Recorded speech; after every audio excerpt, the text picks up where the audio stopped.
Hello, welcome back to the Monday Show via the Everything is Black and White podcast. I am Andrew Musgrove. He is Mark Crothers, and we're here to discuss Newcastle's 3-1 defeat to West Ham. Another game on the road for the Magpies and another dire performance. Coming up in this episode, we'll try to break down United's away day blues, our team that often looks so great at home look like strangers away, and whether Eddie Howe will make the big calls many of you guys are calling for. As always, this episode is sponsored by NordVPN. The link in the podcast description box will get you a huge discounted offer on your plan. For less than a cup of coffee, you'll get the best security around. Stay safe and support the podcast. Mark, nice to see you. It's been a little while. You're back in your seat after hosting duties. Did you enjoy it? I did. It was good. Yeah, good. Had some good support from Sean, Ryan and Gibbo. All three were good value. Gave plenty of good insight into what was a positive week, certainly a lot more positive than what I think this episode's going to be. And yeah, thoroughly enjoyed it, but more than happy to have you back driving the podcast once again. Well, kind words, but thank you very much for stepping in. I think before we go on, I just need to, I don't know, apologize is the right word to you guys, but of course we had Tom Rennie on the podcast providing the insight into West Ham. And fortunately for him, his luck of last season carried on through to this season. Last season, you guys will remember, he had a massive go at Lopetegui, who was in charge then for West Ham, and they won. He then had a massive go at Nuno last week. And what happened, Mark? West Ham won. So as entertaining as Tom is, I am seriously considering a ban because we just don't want that look anymore at all. Yes, not a good performance by Newcastle at all. We did enjoy you hosting. You are enjoying me being back. But one thing we did not enjoy was the trip to the London Stadium. A 3-1 defeat. Jacob Murphy handed Newcastle the lead with just 4 minutes on the clock, but goals from Lucas Paqueta, Thomas Souček, and an own goal from Sven Botman meant that United were deservedly and badly beaten down in the capital. So much to discuss, Mark, from the team selection, the in-game subs, to just the effort of the players. And we will get on to all of that in a moment. But just some what you saw on Sunday. I think it's extremely concerning, the manner of the defeat, the body language, the mentality shown, the contrast in the intensity, the passion, the hard work, the togetherness that they show at St. James's Park and in big games at St. James's Park compared to away games. Now, the biggest thing I take from yesterday is just how monumental the opportunity that lay there to break this horrendous away record was, to build on 3 good home wins and really kick themselves into the top half of the table and really pushing that sort of top 5, top 6. I came away from yesterday, and look, I always try to put balance on, when you are going to be negative, it has to be done in a balanced way, and you're looking, is there a reason behind it? Is there a reason why it was so poor? Can you give context to it? And I think under Eddie Howe, 90% of the time you have been able to do that. I don't think there's any context behind anything that happened yesterday. It was just dismal. Yeah, that's been kind, isn't it? Yeah. We'll look at the team that Eddie Howe picked.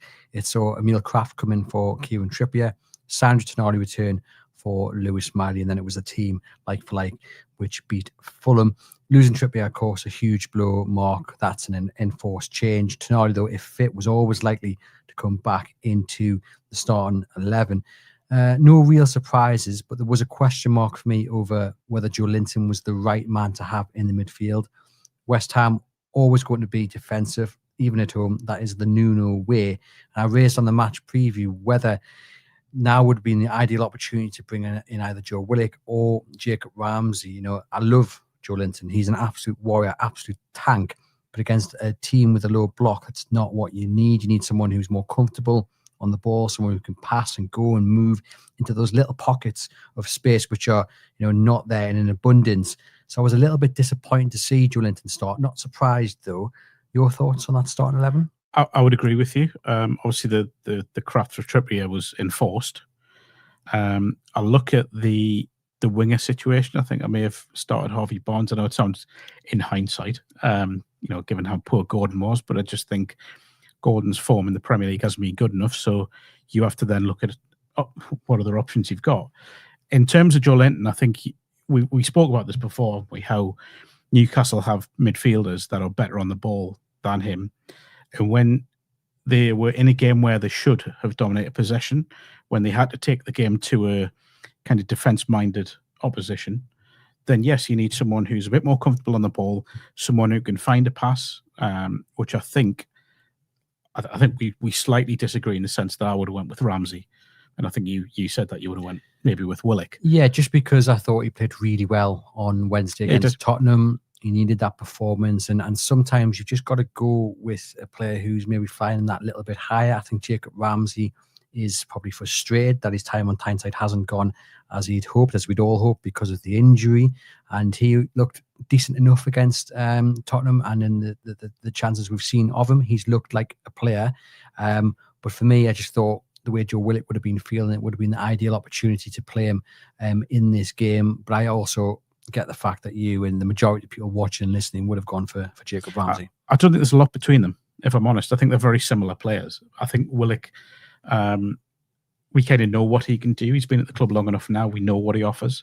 Whereas with Ramsey, yes, we saw him at Villa, but in terms of in a black and white shirt, we haven't quite seen what he can do yet. And I just thought yesterday may well have been that opportunity to get him in a game, get him on the ball, get him attacking a defence that has been poor this season, and get him supporting. And I think this is one of the big things. I know we're going to talk about him later, but I felt as if Nick Voltemade was isolated for a lot of the game, had to drop deep to try and get in it, and that just impacted on everything. I just felt as if there wasn't enough support, and I feel, to be fair, Ramsey or Willock would have done that because they're both very sort of forward-thinking, attack-minded midfielders. Certainly when Ramsey came onto the pitch, he was the man that was getting into those pockets of space, and he brought a little bit of positivity to what was otherwise a dreadful afternoon. Newcastle, though, got the first goal of the game, a great strike from Jacob Murphy just moments after Jared Bowen had hit the post. And at 1-0 mark, with West Ham devoid of confidence, being tipped for the drop, one win all season, without a win at home since February, you'd be right for thinking Newcastle might just kick on here. But they just didn't. They managed just 3 real efforts on goal in the first half, and then West Ham just continued to go into the game. And even those efforts I'm talking about, which the keeper had to make some good saves, 2 of them came after West Ham had already equalised. It was like Newcastle United needed to kick up the backside rather than seizing the initiative. And we'll talk about West Ham getting back into the game in a wee while, Mark. But do you think Newcastle have a mentality issue on the road, but also when they go 1-0 up, they can't seem to kick on? So I think about 3-4 weeks ago, we spoke about mentality. Now I spoke about if you're going to be, and I hate bringing clubs like this up, but if you're going to be a Liverpool, if you're going to be a Man City, I know Liverpool don't have the greatest season, but if you're going to be one of those clubs that challenges year in, year out for major honours at home, in Europe, whatever, you have to have a killer instinct. You have to have that instinct of, right, we've got that early goal against an opposition who haven't won a game, but won all season, who there's chaos in the stands. There's, let's be honest, borderline crisis situation. Players are nervous. You've just dealt them another blow, and Bowen hitting the post, that would have hit them at their sort of confidence, because it's a chance he probably should have taken.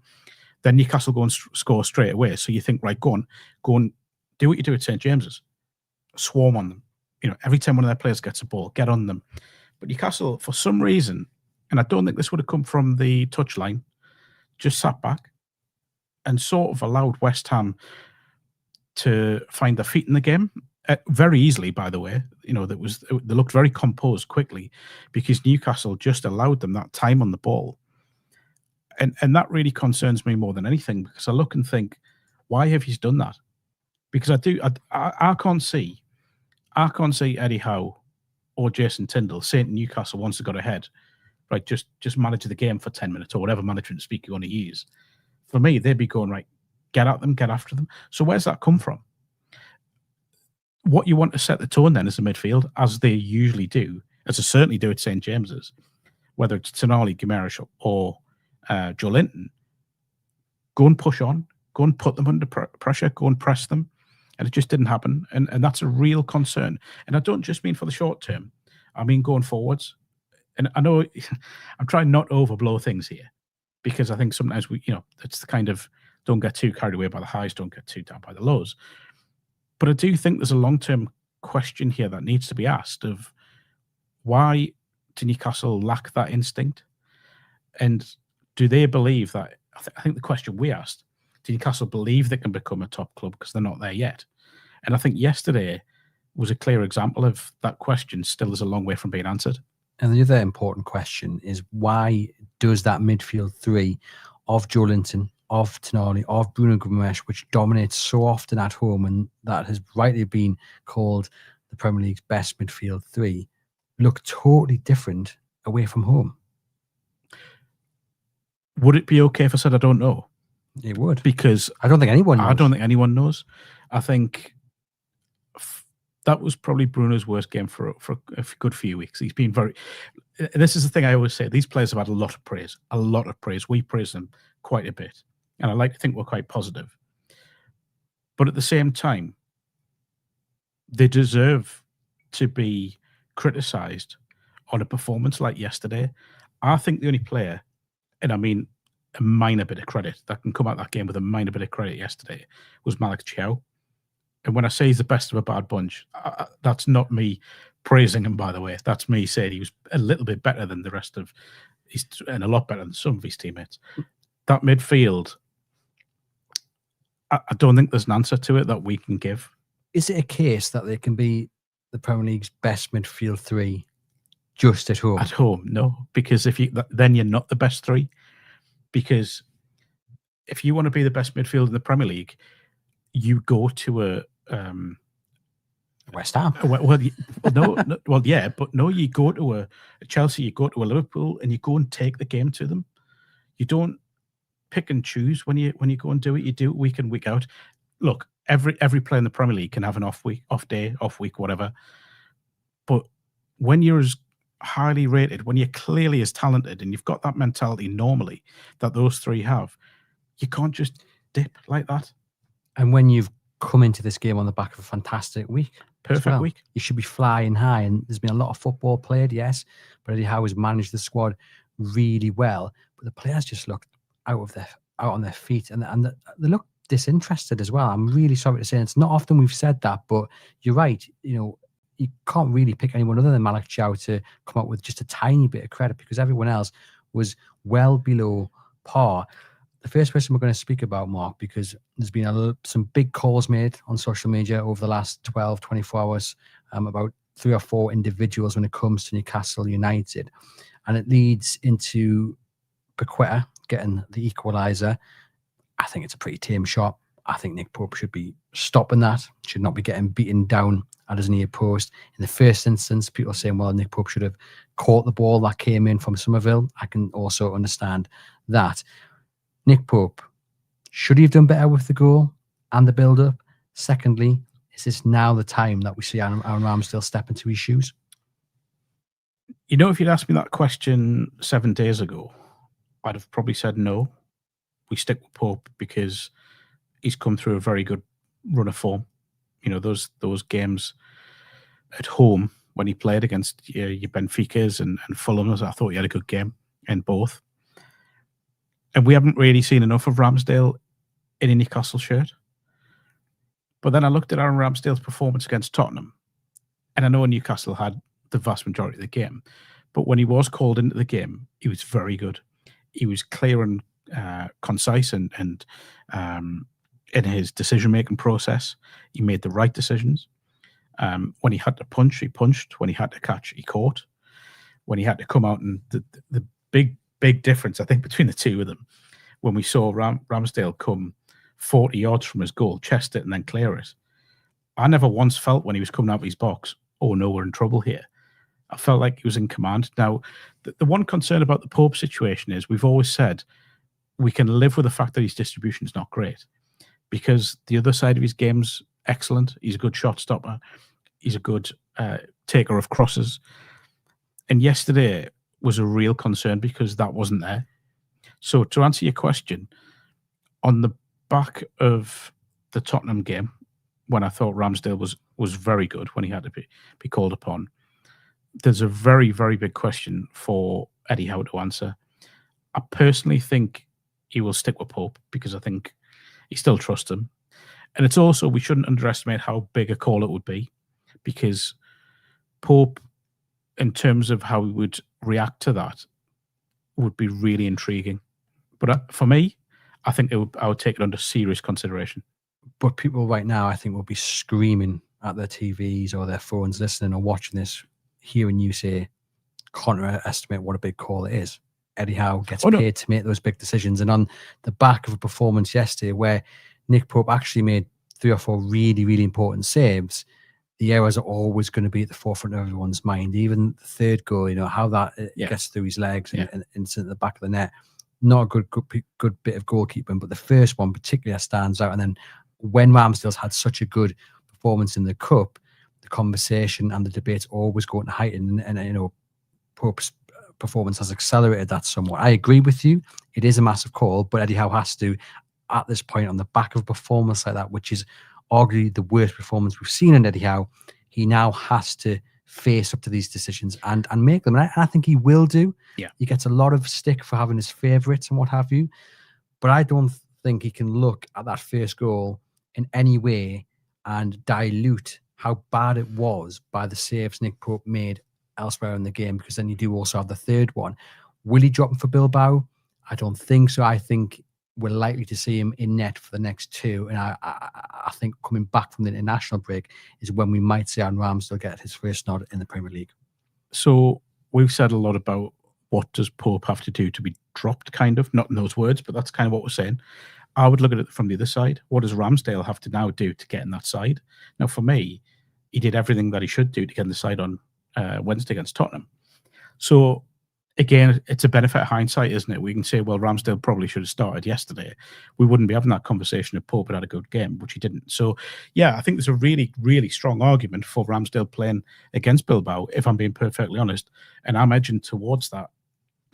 Again, I'll say it's a big call, and you've got to look at how both would react. But I think looking from Ramsdale's point of view, he could have feasibly said, Eddie Howe, what more do I need to do when I put in that performance? So just to repeat, I think I'll probably start him on Wednesday against Bilbao.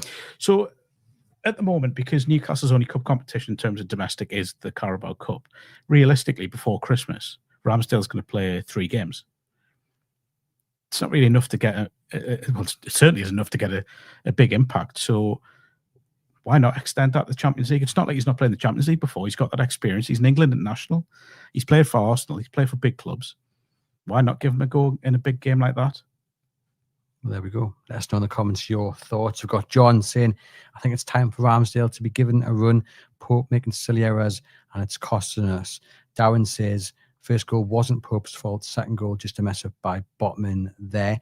If you are watching live, continue to get into the comments and I will give you a shout out. West Ham got a second close to the break mark, and it leads on to the next player that many are calling to be dropped, and it is Big Dan Burn. We'll always carry out this by saying what a tremendous servant to the club. Brilliant story, brilliant centre-back. He's not a left-back, though. And again, it was shown against West Ham. And this goal, I mean, if the first goal angered us, then this goal has just sent me way over the edge. Ball over the top. And Wan-Bissaka is allowed to run into so much space. And it's such a frustrating goal to concede, because if you pause the moment that the ball is played over the top, and I think it's Paqueta with the ball, he's on the halfway line. He plays it up to just the edge of Newcastle's box down their left. Dan Burn, for some inexplicable reason, and I can only think he's got an instruction from somewhere, but then if you look at the back four, maybe not, he steps forward. He steps out of line with the rest of that back four. You go back and you watch the replay. You've got Emil Kraft. You've got the 2 centre-backs all in a line, 10, 15 yards behind Dan Burn, and he has stepped up to get close to Jared Bowen. And that just allows Wan-Bissaka to run on. And I have watched this many times. I've paused it. I'm trying to find the answer. And I just can't work it out, because him stepping forward, there's no need to do it. No need whatsoever. Wan-Bissaka has exploited that. Runs on, crosses into the box. Botman turns it into his own net.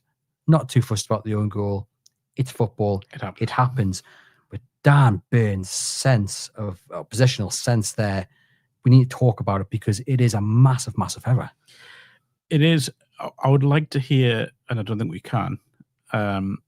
Certainly, you could have parts of the game yesterday, but I'd like to hear the communication between the back four to see what was being said at the time. Has someone told him to go and push forwards and push on Bowen? Has there been a breakdown in communication, or is it just down to Byrne himself, who's made that decision, which is, as you say, the wrong decision? Completely agree. There's just so many working parts there that have maybe gone a little bit wrong, and it's the kind of sum of that is just a dismal goal to concede. I think there's been a couple of times when Dan's been caught out recently, where the Benfica game, where the winger, his name completely escapes me, Lucabadio, I think it was. I think I was right. He was at Sevilla, I know that. Where he caught him out a couple of times with quite a simple ball over the top, and he's just either misjudged it in flight, and his body position wasn't quite right as the ball's come across. It is a concern. Look, when Dan Burn came to us, as much as people were saying he wasn't left back, he played there a lot for Brighton. This isn't someone who's just been thrown in at left back. We know that he wouldn't be playing there had Lewis Hall been fully fit, had Tino Livramento been fit. There's been a lot of talk about his body shape's changed. I'm not making excuses here, by the way. I'm just trying to give some context, where he's put on muscle to cope with the physical demands of playing at centre back. Now he's been thrown at left back. He's kind of not in that mould now. We know if Lewis Hall's fit, which I think he's approaching fitness now, he'll come in. And I think, that needs to happen pretty soon. We need Lewis Hall fit to go in there, and not just fit, but match fit. We need him to be ready to play a good number of games. But the big question is, and it goes back to something I made when we talk about Nick Pope there, will Eddie Howe drop Dan Burn for Lewis Hall? Yes, I think he will. If he has confidence that Lewis Hall can play 90 minutes, or certainly the vast majority of 90 minutes. I think if there's any concerns, and I'm not saying I wouldn't, I just think if there's any concerns about Hall getting through 90, he won't. I think he'll start Burn and he'll try and introduce Hall slowly. So he might get, against Bilbao, he might get 20 minutes. He might get a half, and then he'll build him up and build him up and build him up. For me, if he can play, if he's fit to play, he starts. Sooner the better, because Newcastle are getting exposed time and time again. Down the left, I don't think Anthony Gordon offers Dan Burn the support, but then you want a left back who doesn't really need that. And I just look back on that goal, and I honestly, I need an answer. It's going to keep us awake, because Bowen, you've got Tonali just slightly in front of Jared Bowen. You've got Gordon to the left of him, so he's in the middle of two players. They're not on top of him, but they're close enough. And Dan Burn just steps forward. And to be fair, even if he doesn't step forward, he's still a long way from the other three of the back four. So something's gone totally wrong there. Look, players make errors, and we don't want to jump on players. But I think what we are hoping for now is that Lewis Hall comes back into the side as soon as possible, because I'm sorry, as good as a centre-back Dan Burn is, and as much as I love him, great servant, living out my dream, your dream, playing for the boyhood club that we've all supported, it is that weak link. That's where you will target if you're an opposition manager. Unfortunately, that's the reality of the situation. I think you've skipped past a good point, though, there about Gordon, that there needs to be more... he needs to be more supportive of the fullback, even more so when it's Burn, because we know he hasn't got the pace. We know he's as we say, there's deficiencies there, isn't there, in his game at fullback. However, I think that also happens with Harvey Barnes when he plays on the left. He's not great at tracking back. You could probably get away with it when it's Hall, because I feel like the defensive part of his game's improved massively. Because again, we shouldn't forget with Hall, he's not a natural left back. He came through Chelsea as a midfielder. It was kind of shoehorned in out of necessity, but has suddenly become an unbelievable left back. And I know that's the thing of, like, you become a better player when you're not playing, because all of a sudden people are going, oh, well, Lewis Hall solve everything. But I think with this one, because he is that left back that we know he can be, there probably is an argument for him to go in. It's a poor decision that nobody will need to tell Dan Burn that. He'll know that. And if he doesn't know that, he'll certainly be told that in the analysis by Newcastle's team. It's poor, really poor. What will solve it would be a nice 25, 30, 40 million pound left back in January, right? Well, it's easier said than done.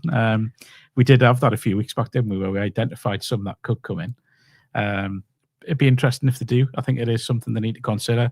They may well see it with Trippier, Livramento, Hall and Kraft, that they are finding that area with Burn as an emergency as well. But I think there is a need to have a natural left back in the squad and to push Lewis Hall. I mean, we talk about the quality on the other side with Livramento and Trippier. Why can't you have that on the left-hand side as well? So if Lewis Hall does have more fitness problems, there's someone natural to go in there. And if Lewis Don't Hall, ask us who, though. if Lewis Hall isn't fit and can't put a sustained run of games together, are we just stuck with Dan Burn for the foreseeable? Until Tino comes back and you play him at left back. I think there's an argument to say Tino Livramento is actually a better left back than right back, bizarrely. But like Dennis Irwin used to be at Manchester United, of course. But yeah, I think there is a really strong argument that there is a need for a left back to bolster that side of the squad. But until that, I don't see any other options at left back. I don't see anyone who can go in there. People ask me about Alex Murphy all the time. I don't think he's done enough. I don't think I've seen him in 21s. He's been out on loan, hasn't really done anything there. So why would that warrant progression into the first team as a starter as well? So I think until Lewis Hall is fit and is back, which is hopefully sooner rather than later, I think Burn is the one that will play. Penny for Matt Targett's thoughts. Absolute penny for Matt Targett's thoughts. Now, again, completely understand why he had to go out. And I think at the time, because Hall was fit, I think it was the right decision. But we shouldn't, again, underestimate that how much they've lost in Livramento. He's the kind of the key one because he can play both roles. So, yeah, there's a big call to make in January, and it's one you would wonder if they are considering it. We've got Andrew here saying Pope should have done better yesterday, but he's played so well so far this season. The amount of possession we lost or gave up easily was woeful across the pitch. Gordon was particularly poor. Really need Tino and Hall back. Darren says we just need to start putting a run together. When we get a win, the week later, it seems like 5 steps back again. And Stewie says the players need to kick up the backside, and that he needs to make an example of players who don't perform. Gordon, Byrne, Joelinton and Pope need dropped. Backup left back needs to be looked at in January. We're going to talk about the half-time interval mark because decisions that have been made during that 15 minutes have got a lot of people scratching their heads. I don't think anyone disagrees with the fact something needed to happen, but the subs that did happen were a little bit confusing for many, including some on the pitch, it seemed. So Eddie Howe rang the changes. Anthony Gordon, Nick Valdemare, Emil Kraft all coming off. Jacob Ramsey, Woodasula and Fabian Schär coming on. So many changes would suggest that Eddie Howe got the starting 11 wrong in the first place. As we say, a lot of people now criticising the subs that were made because a lot of players ended up being forced into unfamiliar positions. Brutal on Nick Valdemare, I felt. Only 15 touches, but actually, if you look at that first half and you pinpoint the best of the build-up play from both sides, he was involved in 2 or 3 key examples. He's not getting the service. That's not his fault. Maybe it was down to legs. I certainly can't see a reason for bringing him off and saying it's not working, so you're coming off, because he is the danger man. Gordon, fair enough, and we're going to get onto Gordon in a moment. Just didn't look interested, to be quite honest. Emil Kraft, he looked like a man who'd barely played any football, but was he any worse than Dan Burn, really? Can I go on Gordon first? And only to I think Eddie said after the game that he was nursing a hip problem. I think it was hip.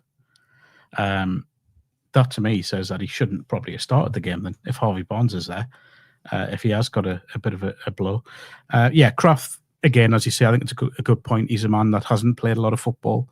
He's played Carabao Cup games. I still think he's kind of a good squad player, that he will come in and do a bit of a job. Yesterday was a bad day for him, probably because it was a bad day for so many of his teammates.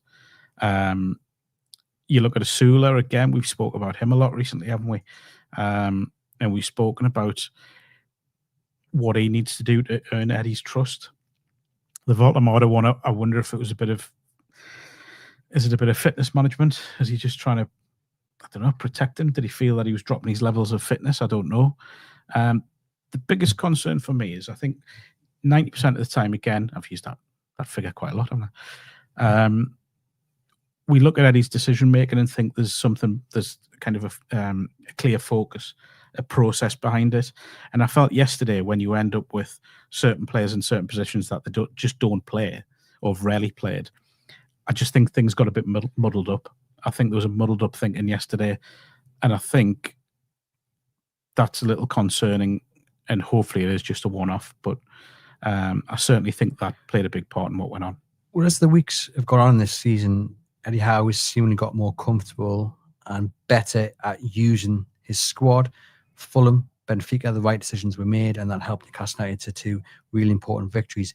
But yesterday, down at West Ham, it just looked a little bit scattergun. I'm sure Eddie Howe had the reasons, and I'm not doubting him at all, but it just didn't look like there was an end goal, so to speak. And when you have Tonali end up playing at right back, that clearly it hasn't worked. And he said, Eddie Howe, after the game, that I could have taken anyone off. That is a reflection of where we were at the stage of the game.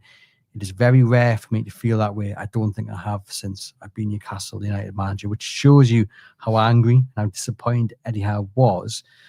But were there the right decisions, right substitutions to make? No, but at the same time, because I don't see the reasoning behind them.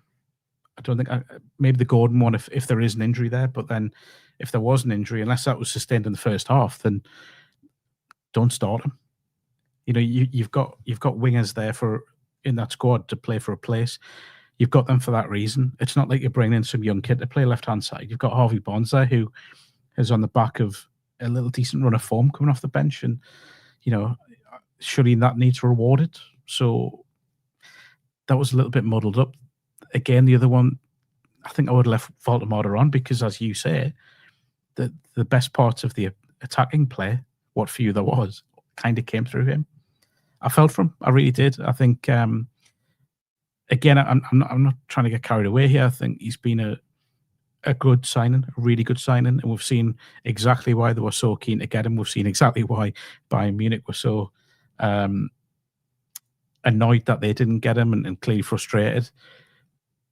But I felt for him yesterday, and I think it's the first time since he's come in where I thought that I do feel that kind of almost sadness for him that he was having to do all this on his own and getting very little from experienced teammates around him. Yep, and if you think back to the Brighton game, it was the same then, wasn't it? And like Newcastle seemed to be different beast at home than on the road. Let's talk about Anthony Gordon then in a little bit more depth. Plenty of accusations on social media, and he's only up for the big games. This is the reality, ladies and gents. Anthony Gordon has gone 21 Premier League games without a goal and 19 without an assist. That is simply not good enough. When Newcastle play in the Champions League, he's cracking. At the moment for England, he's doing a very, very good job. But for too long in the league, away from home especially, he's not doing it. And he needs to start stepping up. He talks about himself, Mark, as this kind of elite player, that he's ready and he's made for big games. Brilliant to have that self-confidence. Really, really is. But talk about him playing his best football. Last time he was away with England, raised a few eyebrows. The best players, the elite players, don't just turn up when the cameras are up for the Champions League nights or when you're away for your country. You turn up week in, week out. And sadly for Gordon, because I do think he's one of the most important players in this squad. And I also don't think it's all about assists and goals, because that's not always fair. Sometimes you have to look beyond the final ball in the box or the goal, because sometimes they can start from the edge of your own box. And if a player carries it 40 yards, passes it to somebody else, and then it's in the box, and then it's in the net, you've got to compliment the first player to bring it down the pitch. So I don't think that's always fair. But that being said, you have a 40, 50 million pound winger who's got ambitions and the self-belief, and that you are one of the best in the world, then you've got to be scoring more goals. He is not performing as the player he thinks he is, but also the player we know he can be. I don't think there's a lot more I can add to that, if I'm honest. I think I'm always really wary of questioning players' mentalities, because I always think if you are a Premier League player, then you have a strong mentality. But I think when I look at games like this, and you mentioned sort of Benfica and everything he did there, and I said it that it was one of the best performances I'd seen from a winger in a Newcastle United shirt in European competition. I stand by that. But if anything, these are the games where you want him to do even more, because you want him to go and really impose himself. Now, I look at the top players, and I mean the genuinely sort of top-end Premier League players and top-end players in the world. They would have absolutely gobbled up West Ham. They would have gone at them. You know, you think of a Salah in his prime, or a kind of Messi or Ronaldo, that sort of player. They would have been all over West Ham yesterday. The minute that Murphy goal went in, even before that, they would have been, get me on the ball. I'm going to run at this fullback. I'm going to run at this defence. They're clearly lacking confidence. Let's go and take it to them. And Gordon didn't do any of that yesterday. It's hard to say. I get why you're saying it. Again, not showing an interest thing is a big accusation to throw at a player. But again, I totally understand what you meant. I think if you're not showing interest in the game, then you're probably not a Premier League player. Simple as that. You don't get to those levels without that. But there are signs in body language that there was a degree of that. He was really poor. I think he's been really poor in the Premier League for a long time. I still think he's one of Newcastle's most important players because he's a tone setter. Like he did against Benfica, when he got on the ball, every time he got on the ball, it was like, what's he going to do? What's he going to do? In 9 times out of 10 in that game, I've done it again, haven't I? 9 times out of 10 in that game, he's gone in and taken his man on, beaten him, put a cross in, got a shot in, done whatever. There was none of that yesterday. Now, those stats, you're right, you can't read too much into stats, but you can with those ones. That's a long spell of form in the Premier League. It's a big sort of section of a season, or of his career, even to take without a goal or an assist. And it's got to be better. And again, this is what I mean with Eddie, with his squad. We spoke about this quite a bit, where we don't talk about team, you talk about squad now. That's where Newcastle should be at. Now, I think there's a good argument to say this is, in terms of depth, one of Newcastle's best squads have had for a long time. There's players in every single position. Now, if I'm Harvey Barnes and I've put in the performances I've been putting in from the bench, I'm probably asking, why am I not starting that game? Is it a difficult balance, though? Because we talk about Anthony Gordon rightly as being third, fourth most important player for Newcastle United, and Eddie Howe's got to balance that against the form books. You know, he's not in form, he's not doing it, but he is one of our most talented players.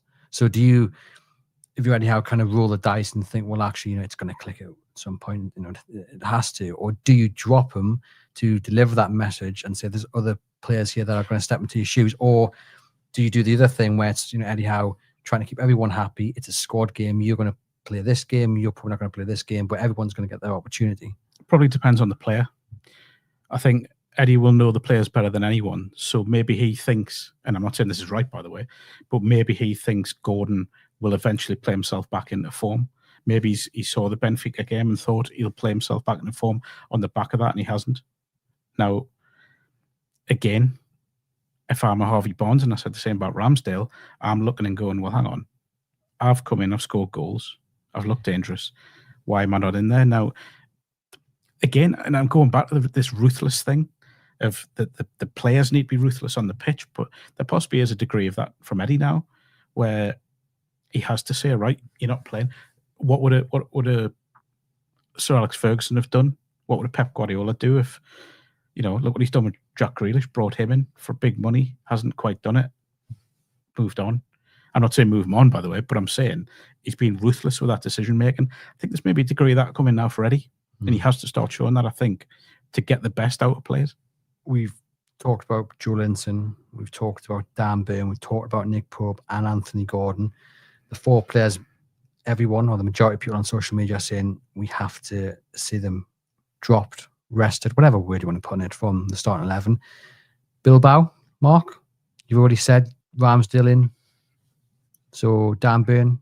Burn will be in because I don't think Hall's ready. Anthony Gordon. See, again, this is going back to what we were saying about the Champions League. Will he get himself up for it under the lights of St. James's? Anthony Gordon talks a good game when it comes to mentality. And he talks about the books he reads, and he's big on that. And then we need to start saying that in every game now. So for me, and I'm looking at this again from Harvey Barnes' point of view, I think you get a performance out of Harvey Barnes by starting him on Wednesday. Yeah, and you send a message to Anthony Gordon that it's not been good enough outside of the Champions League nights. I mean, that's exactly what Eddie Howe needs to do. And your next question, Joe Linton. Now, because I think Newcastle need to press this Bilbao side, who are very, very good playing out from the back, and they need to disrupt them. And I wouldn't be shocked if Bilbao had a lot of possession in this game. I think you probably play Joe Linton based on his pressing skills and his decision to when to press, to force them backwards, so when they do get possession on the edge of their own box, they're not giving it out. So I think I would possibly, Joe Linton would be the one where I may play him. But on that, we said a few weeks ago, or rather I said, I think Newcastle United need to totally change their approach, because I don't think they've got the energy or the legs to press anymore. I think teams have sort of worked them out. And I think Eddie Howe's in a difficult position of trying to transition from a counter-attacking, high-energy pressing side to a team that has more control of the ball. But we keep seeing if you low-block Newcastle United, you're going to be pretty much fine. But again, you look at Sunday and you think, well, what does Eddie Howe do now? Because it's just not working, especially away from home. Yeah, certainly not. I think it is working. It's just not working away from home. I think what Eddie maybe has to improve from himself is his team selection based on the opposition. Like, I feel as if yesterday you could have put that team into a home game and really done this high energy. But I think yesterday, for whatever reason, it didn't work, whether it was... The thing that really concerned me, we haven't mentioned it, Eddie in his post-match, and I apologise if you're going to bring this up, questioned the mentality of the players. I've never heard him do that. And I think that's... I don't know if it's gone under the radar, but for me, that was like a massive alarm going off in my head, where I'm looking going, wow.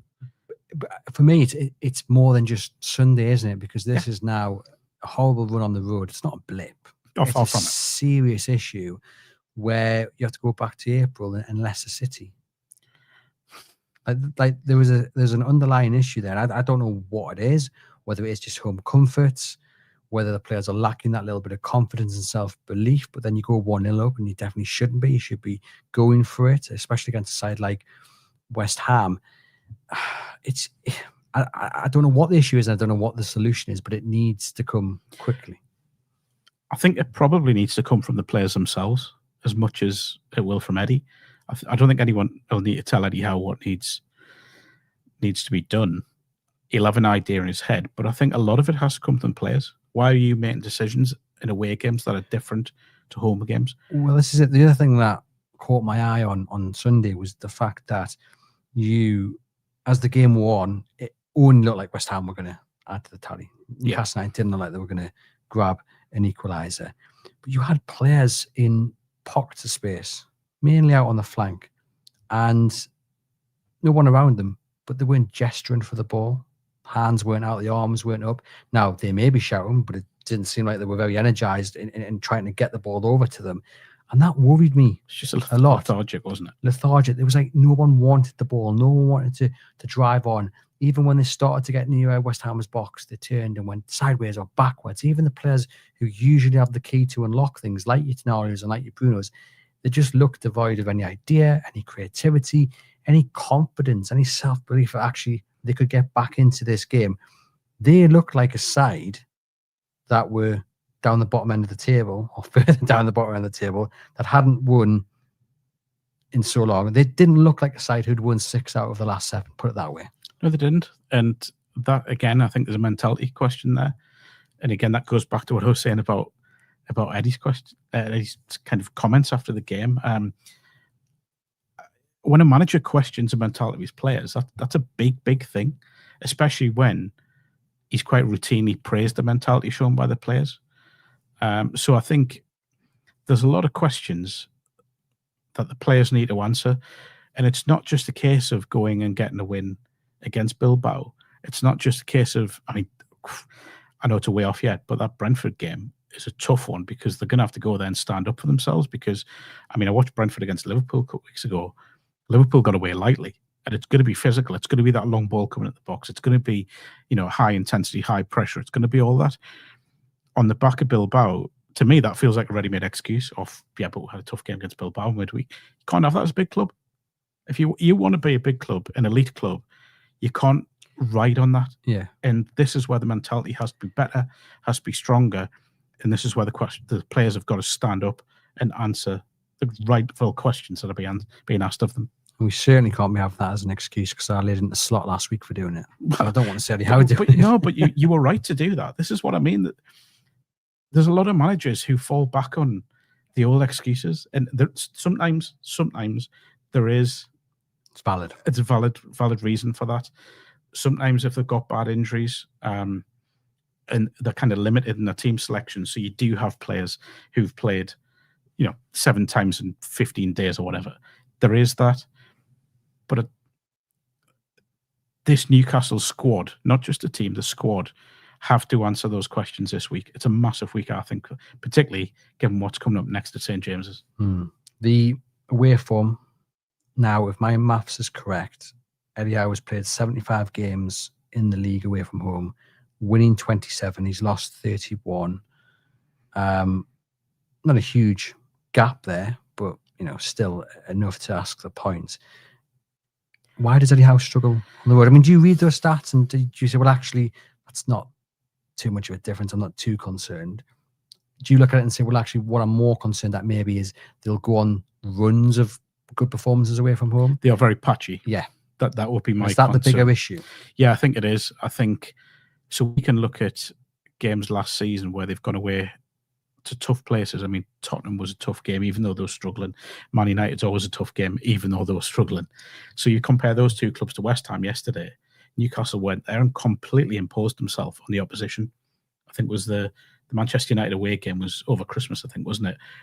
That could have been a cricket score by half time. Tottenham away, yes, there was difficult patches, but they've gone there and taken the game to Tottenham. But isn't this the wider point that we need to see Newcastle United move on from? I reckon if you ask the majority of our listeners and viewers, here's 5 games, Old Trafford, White Hart, Tottenham Hotspur Stadium, and then, the G-Tech and London Stadium, them 2 teams down the bottom, these 2 teams going for Europe and close to the top of the table.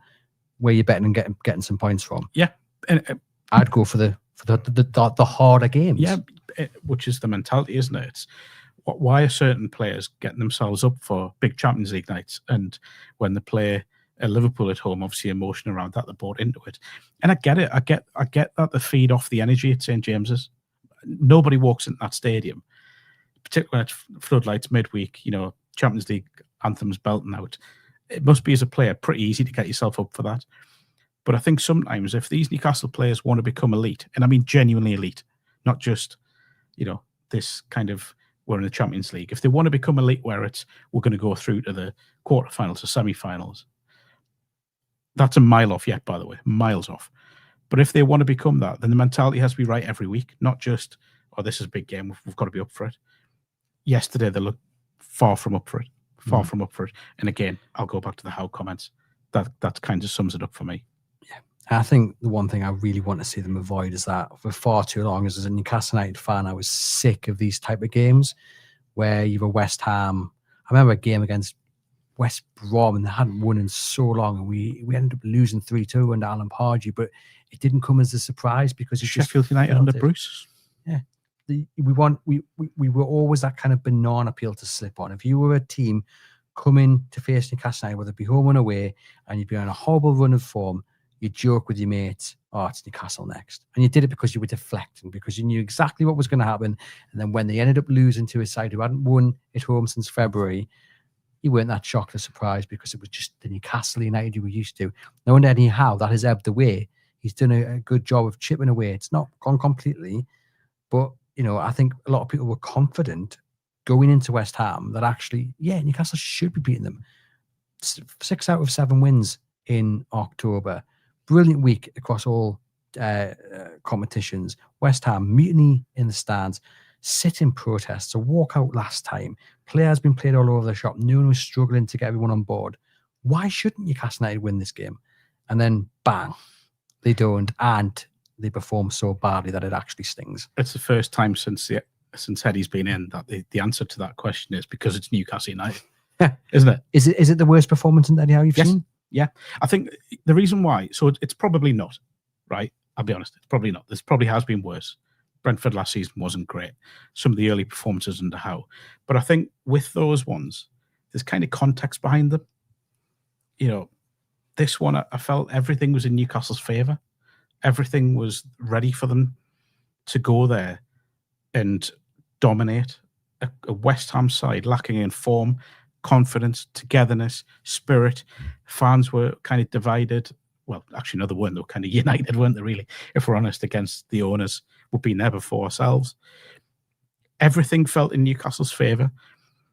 Now, as I mentioned it yesterday, I was covering another game, and I watched the whole game back later on without looking on social media and stuff. And I tried to form my own opinion, but then I went back and looked at the reaction on social media, and I found very few things to argue with. Now, when I was at the other game I was covering yesterday, and someone said, Newcastle have gone 1-0 up at 4 minutes, I didn't look at anything else. I just thought, right, they're going to go on. I just assumed they would go on and win that game, or certainly get something from it. So when you go and look at it and think, they've lost 3-1, let's be honest, it could have been more. It could have been more. They've created very little after getting that goal. I think one poor header from Joelinton, maybe a couple of shots later on. It's, for me, so under Eddie, even in the early days, I always thought, Newcastle look horrible to play against when you've got players in your face, when you've got, that sort of intensity, that energy, the strength, at times brutality. I didn't see any of that yesterday, and that really is concerning. And I think, so because of that, although there probably are worse performances you could identify, for me, it's the most concerning. And it kind of put me in the mind of Brentford last season, but I think there was a little bit of context behind that one as well. But this one, I think, because everything was in Newcastle's favour, it's probably the worst. I think one of the biggest red flags for me is that often when they perform badly, you can say it's mistakes here or there. Now, the goals, there are mistakes in the goals, but for the large part of that game, they were just dominated by West Ham. They wanted it more, they were up for it more. And that is concerning, because you can't say, here's a misplaced pass or whatever. But it was just West Ham wanted it more. And for that to be the case, given where West Ham were in the feeling around the club, that is a worry. And Eddie Howe was, I would say, uncharacteristic. Can't say it. Do you want to say the word for us? Uncharacteristically. In his comments after the game, he looked angry. He was furious. You're right. He called out the mentality, and even just saying, I could have hauled any of them off. That is not Eddie Howe. And you can't argue with that. No. You can't argue with that. I think there's nobody on that pitch who could have argued at half time if they'd been replaced. Now, when you talk about misplaced passes and maybe haven't won a challenge or haven't made the head out, that's ability in that moment. Across the 90, it's the other side of the game. It's the mental side of it. That's a big concern, because, again, this Newcastle side for 3 years now, we spoke about how strong they are mentally, how they can go into games like this and do what we expect of them, how they are horrible to play against. West Ham played through Newcastle at times yesterday, and really easily. And they showed more energy. They showed more, again, we talk about, what's the Newcastle phrase they use? Intensity is identity. Yesterday, I'm not sure what their identity was. I don't think that's been there for a wee while. In the Champions League games, we've seen it. But I think it goes back to the point that we've made quite often, is that they are in this transitional period. But unfortunately, games don't stop. League table doesn't lie. It'd be great that you could have 6 months to become the team that we think Newcastle are heading towards, but that's not the case, is it? Darren says all top managers get supported in transfer windows. How went 3 windows with no signings or support? We've got a lot of people talking about the wingers situation, a bit of a debate about who should start. Obviously, Anthony Langer came off the bench, but against a side that's just sitting back, it's you want to hide into nothing, really. Yeah, I mean, should we look for some positives? You just mentioned Malik Chow. I'm going to clutch at some straws here. Okay, I'll put my tin hat on and I'll clutch at some straws. Eddie Howe's Newcastle United tend to be slow burners. Okay, so this is the one positive I've come with today, Mark. Okay, last season, from September the 21st until December the 14th, when Newcastle United picked up a win against Leicester City, they won just 2 games in that time. Admittedly, they'd started the season quite well. They'd gone unbeaten, won 3, drawn the other 1. But they did go on a horrible run between September and December. Following that Leicester City game, they won 6 on the bounce. Oh, I mean, again, I've asked this question of times, but I'll ask it again.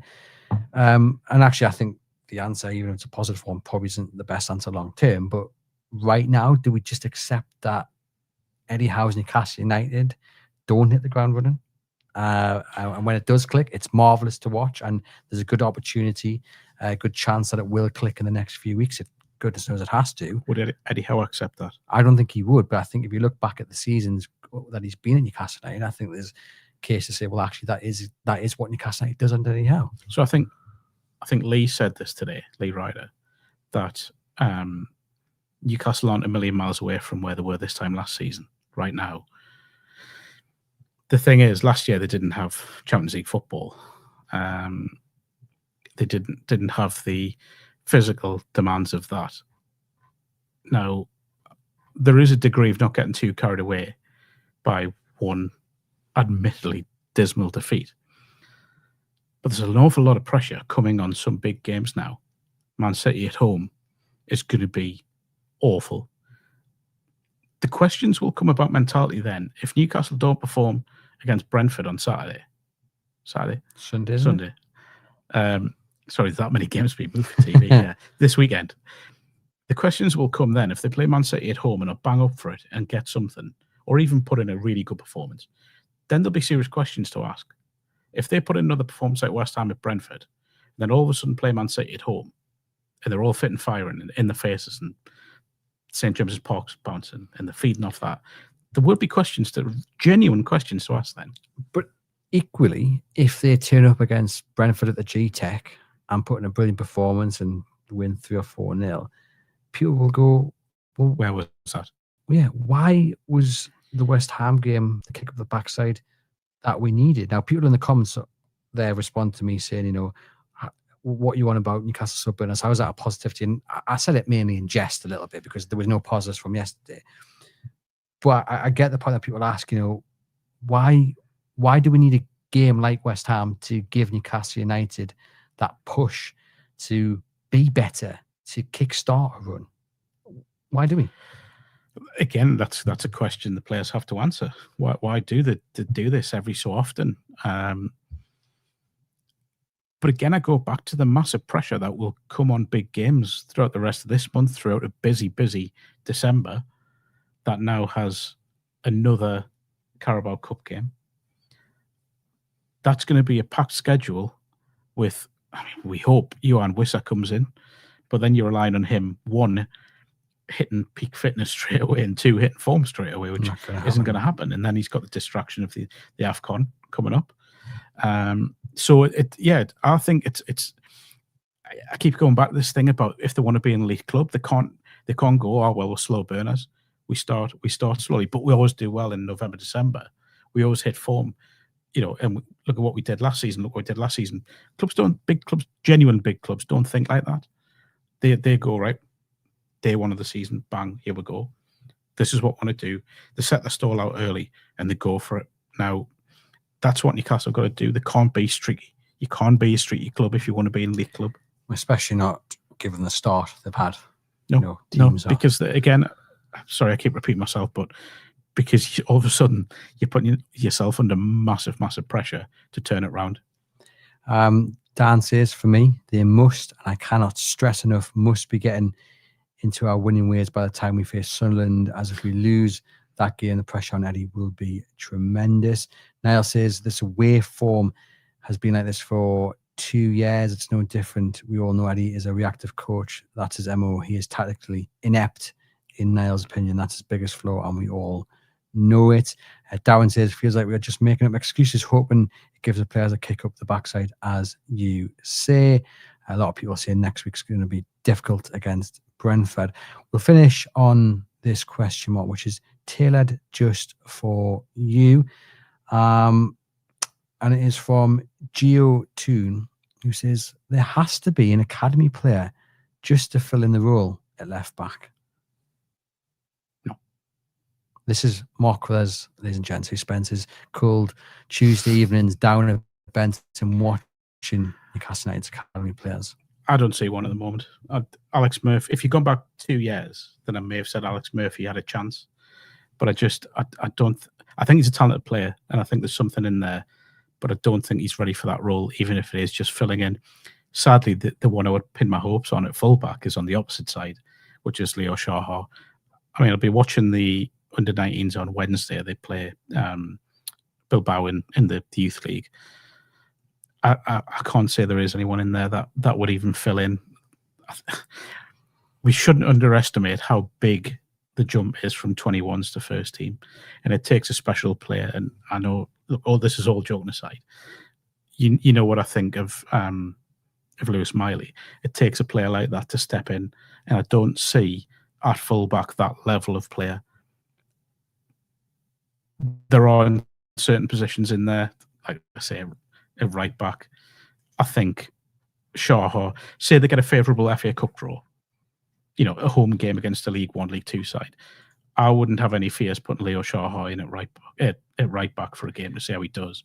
I just don't see anyone in there. Just finally on Lewis Miley, wasn't involved on Sunday, wasn't involved against. He come off the bench against Tottenham later on, didn't he? After a great performance the weekend before against Fulham. Yeah. Thoughts on that? Because for me, he was tremendous against Fulham.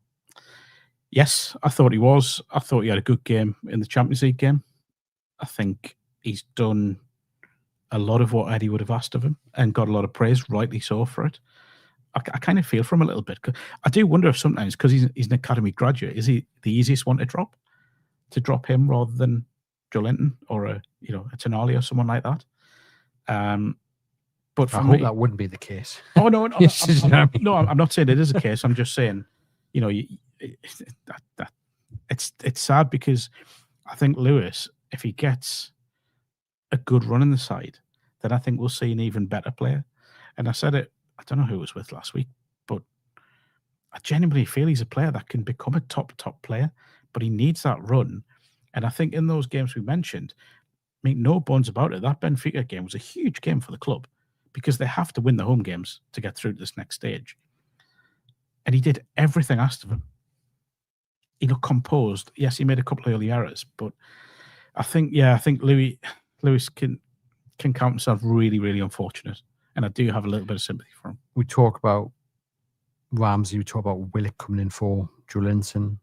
Is Miley in that conversation, or because it's out on that left side of the midfield three just doesn't work? I just think it's a difficult one to call, that one, because he's a different type of midfielder. I think he could do it, but I just think the other two are maybe more suited to that left-hand side role. Well, say left of centre role. But I think with Lewis, see, it wouldn't shock me if you end up playing on Saturday at Brentford. If whoever plays on Saturday, if Lewis was called in. But for me, I think he's starting to hit the point now where he needs to play. And the sooner that comes, the better for him and for Newcastle. Come on then, just quickly. Bilbao, Wednesday, score prediction?